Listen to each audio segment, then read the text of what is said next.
Welcome to the Fintech Times News and Views podcast. Established in 2016, the Fintech Times is a global multimedia news outlet centered around the world's first leading fintech newspaper. We report on the latest and brightest ideas from the fintech world. Follow the conversation using hashtag TFD News and Views and follow us at the Fintech Times. Hello, and welcome back to the Fintech Times News and Views podcast. We are a man down this week, but that's okay because I'm joined as ever by Francis. How are you doing today? Introduction to the world of fintech, and I'm excited to be here today and the topics that we're talking about. Amazing stuff. Yes, your holiday looked absolutely delightful. So I'm sure you're thrilled to be back here on the podcast. But anyway, let's get right to it and get cracking. What are we going to be talking about today? What is your article? So today I'm going to be talking about the HMRC and its poor customer service experience right now. Cool. And I'm going to be looking at how open banking awareness is fairly low amongst consumers. Because there's only two this week. Shall I go first? Because I never go first, so I feel like it's only fair. Let's do it. It's just us. So, open banking awareness is pretty low amongst consumers, and there has been some new research from iFinity that has found that only 46% of consumers have even heard about it at all, never mind sort of understand it or really know exactly what it is.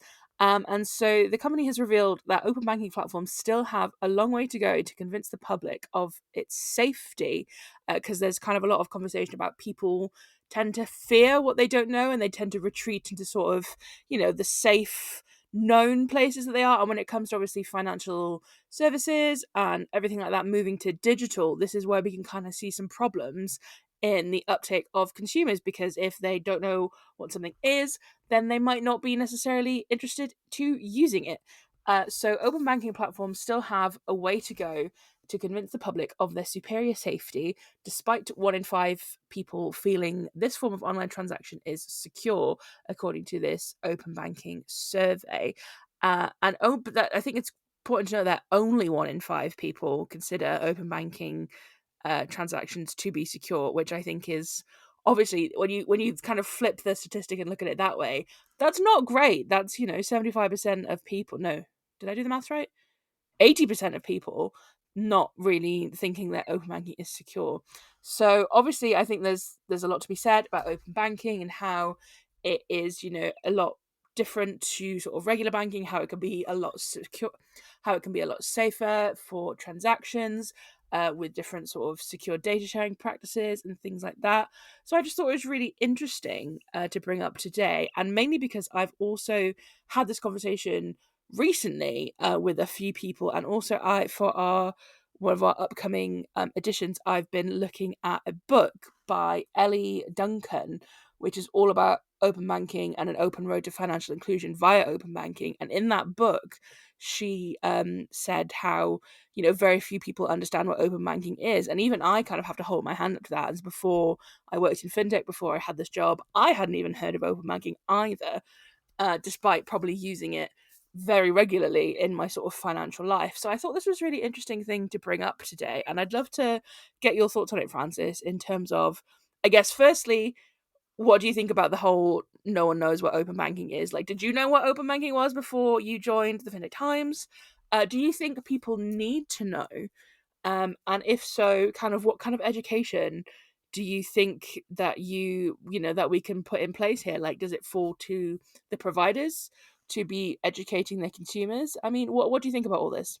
Well, a couple of things actually, now that you mention it like that way. I think in terms of who the responsibility or who bears that responsibility, I think it's everyone in the process, from the merchants, from the banks. Everyone needs to sort of explain why, because I feel like a lot of the time when you get an email from your bank, it's very easy just to be like, oh, it's just another statement, or it's just another fraud warning or something like that, and it's easy to dismiss.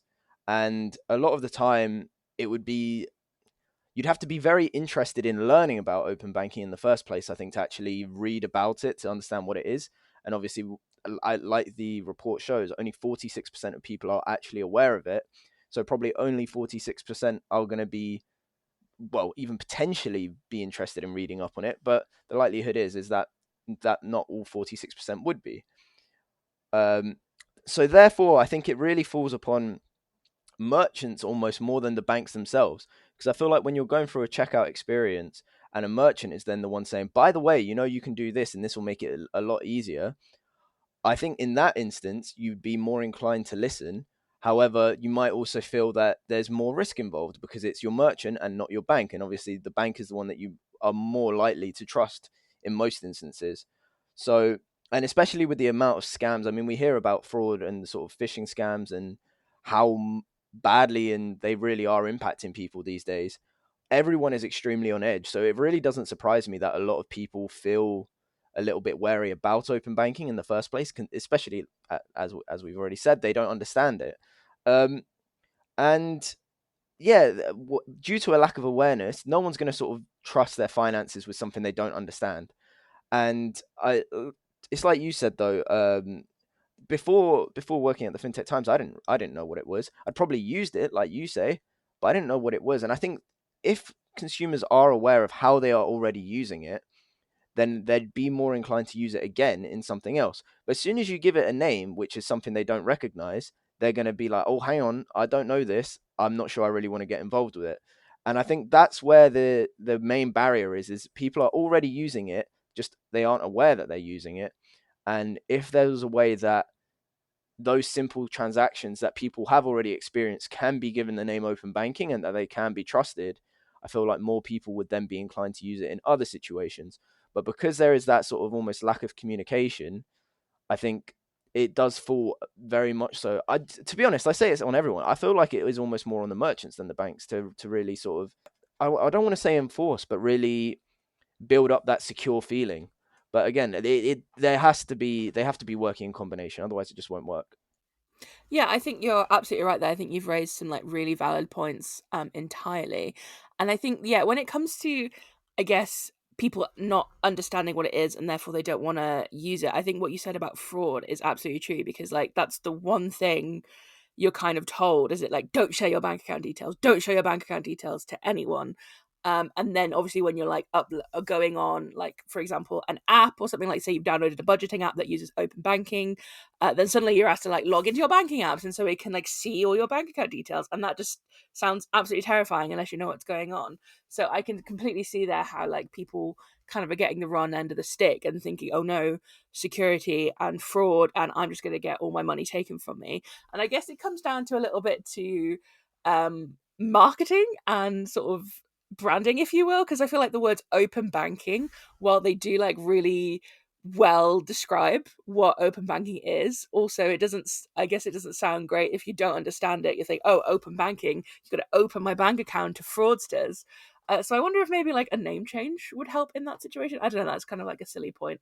But yeah, I think definitely the idea of fraud and bank details being stolen is kind of like the key barrier here. And I think you're absolutely right when you say it comes down to sort of the merchant and the provider to put the education in, because I think they need to reassure their consumers that everything that they're doing is completely safe, it's all completely regulated, they're not going to be able to see your bank account details, they're not going to be able to take money out of your account, it is purely just open banking as it is. So I think that'll be a really interesting thing. And you're right, I think if people knew what they were doing and knew how they were already using it, then they'd be much more inclined to sort of onboard to other things. So I guess that's something that the industry needs to figure out as a whole moving forward, because I think there's so much potential for open banking and open finance and all sorts of things like that to really help in a lot of places, like in financial inclusion and other things like that. So yeah, I think if we want to keep going down this open road as it were, then we definitely need to be looking at how to actually get people on board and realize that no, this is safe and this is secure and this is something that you should be using. It's weird though. Just you saying that, then it's made me think that would people then be worried? Like, let's say you're using open banking unknowingly, and then you find out that you have been using it. Do you like as a consumer who doesn't know about it? Do you suddenly go into a panic and hear, like you said, I think the branding is almost an issue, but at the same time, when you do understand it, it makes so much sense as to why it is called open banking and open finance. But as an unknowing consumer, if you hear that, do you suddenly go, "Oh my god, I need to get in touch with my bank. What's happened? Do I have I lost all my money? Are all my details out on the internet now?" I feel like it could really go one of two ways, and there's no way to really tell how a consumer would respond. That's such a good point and something that I hadn't even considered. But you are absolutely right. I think there are going to be like a subsection of people who are just going to completely panic and think that their bank details are now just out on the dark web or something like that. So I guess it's a balancing act, isn't it? And I think it's how do you sort of sell something while also sort of getting people to understand what it is. It's something I think it's very difficult, and I'm glad that I'm not the one that has to do it because it's all on the merchant. So yeah, it's a really interesting place to be in, I think. And I wonder if maybe like things like the FCA and other sort of like government bodies maybe could get involved as well in terms of just helping to boost some of the education around it, as well as the merchants as well. It's an interesting one. It's a really interesting one. Weirdly, I think maybe one of the solutions would be social media. I think, like, Mm. when you think about BNPL, for example, and how Klarna really took off or really led the way with that initially. I mean, obviously now they've rebranded a bit, but initially they really, I feel like they had a very big presence and people were talking about it a lot on things like TikTok. I think, especially during the pandemic, I don't know why, but that's what stands out to me. And I think maybe that's what sort of a route that open banking would need to take, is sort of really embrace the social media side of things. Because once Gen Z are the ones that are really, I think, leading the drive with it, I think that's where, their mainstream adoption would take off. Maybe I've solved it. That's the solution right there. I think you have. I think you've literally fixed everything. Get on TikTok. Open banking needs to get on TikTok and everything would be fine. But anyway, why don't we move on to yours then? I feel like we've really covered the open banking thing quite nicely. So why don't you take your Yeah, way with yours? definitely. So yeah, moving on to my article, I'm talking about the HMRC today and how its customer service is a little bit lacking, I think, is probably the nicest way to put it. So consumers and small to medium businesses are waiting nearly 30 minutes to receive the necessary support that they require, according to a new report by the National Audit Office. So the amount of telephone calls received by HMRC from customers with problems has declined. However, the report has identified a grave need for greater communication from the HMRC about its digital customer service offerings, as customers cumulatively spent 798 years on hold in 2022 and 2023, which is a stat that I still can't get over, and I still look at wondering if it's wrong. But I've double checked it quite a lot of times, and I've made sure that it's correct. But that is just insane to me. So the HMRC has been driving towards prioritizing digital solutions to solve customer queries in the last few years. This isn't something that's exclusive to the HMRC. We've seen that across the board. Loads of organizations are moving to digital first solutions. However, the National Audit Office has revealed that in theory this would be very effective, as it would cut costs servicing telephone calls and correspondence, and it would also free up staff to serve people who need extra support. But in reality, many customers feel they have been left out to dry as they are unaware of the digital solutions being offered. So the new strategy is encouraging customers to use its digital services. Uh, but they are better suited for straightforward problems and reporting changes in customer circumstances. However, it's not clear how far and fast digital will reduce the demand for telephone and correspondence services. So the report revealed that customers in 2023-2024 have experienced an average wait time of nearly 23 minutes, which is up from 5 minutes in 2018 to 2019. And the HMRC is not expecting to meet its telephone performance target in 2024 and 25 either, and has not made clear what level of service customers should expect.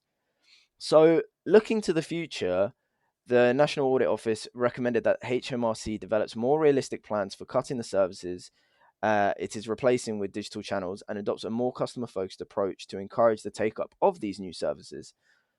It should also reduce avoidable and expensive forms of contact, for example, by increasing opportunities for customers to send correspondence and documentation through secure electronic networks, and learn from the implementation of its digital projects. So, what I really wanted to talk about today, really, with you, is that does that come as a surprise, and how bad is it when you think about 23 minutes wait time?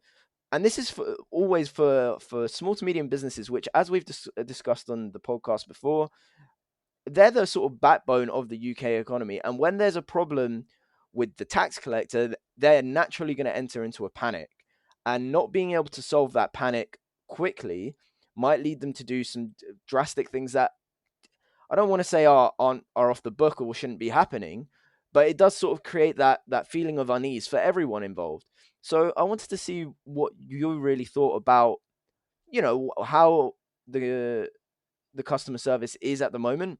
Do you think there is always going to be this need for a human touch, as we've discussed about before? Because I think that is what is the thing here, is people want to speak to someone on the phone rather than talk to or go through a digital avenue. So what are your thoughts? Are digital avenues the solution, or are they more of just a nice to have, but you're always going to need to have both options? I think this scenario is kind of very similar to the argument for like banking services and keeping bank branches open rather than just going to like fully digital. I think a mix of both, like a both digital services and actual in-person services, or I guess in this case over the phone services, like let's just call it face-to-face services for like ease of understanding. I think you're always going to need a little bit of both. And I think when you say when it comes to sort of HMRC and tax and people being worried about that sort of thing, I think you're absolutely right. Because I think the one thing that we could all agree that no one quite understands is taxes and how to pay your taxes, how to do your taxes. If you're a small business or a medium business and you have to submit taxes, or if you're like self employed and you have to submit a tax return, it is so confusing and so convoluted, and also you are full of fear because if you do something wrong unintentionally, you're like, well, that's it, I'm going to prison, or that's it, I'm being fined. And this is from experience because I have to fill out a tax return for my freelance work and it is a nightmare every single year. So I think, yeah, you're absolutely right. When as soon as you start talking about tax and HMRC, I think people start to get, a little bit tense and a little bit sort of frightened. Not frightened, that's probably a bit dramatic, but you know what I mean? There's quite a lot of stress involving these conversations. So I think if you're having to phone HMRC, you're probably already quite stressed out because you've got something really quite serious that you need to solve, or something that you don't understand, or something that you need to help with. And so having to wait so long in order to try and actually speak to a person face to face obviously isn't great. So I think obviously in that sense, yes, having the digital services makes so much sense. You can just go online, and I think this is the case with like a lot of places, like not just sort of HMRC or tax, but like I can't think of an example off the top of my head right now, but there's been so many times where I've like phoned a company, and while I'm like on hold, they're always like, "Did you know that we have an online portal? You can do this XYZ on this online portal." And I'm like, "Oh, okay, great. Well, let's go try that then." So like, I think obviously that's a great play, but then digital services can only go so far. And like you said, when you've got a straightforward issue, fantastic, love it. Let's go on the website, we'll sort it out. When you've got something that's more complicated, especially maybe in this scenario of like tax and HMRC, that maybe you don't 100% understand yourself what you need to do, then that's when you're going to need to start speaking to someone who is an actual person and can help you in that way. So I think it's one of those really interesting scenarios where you can never get rid of face-to-face services, and I really don't think that you can.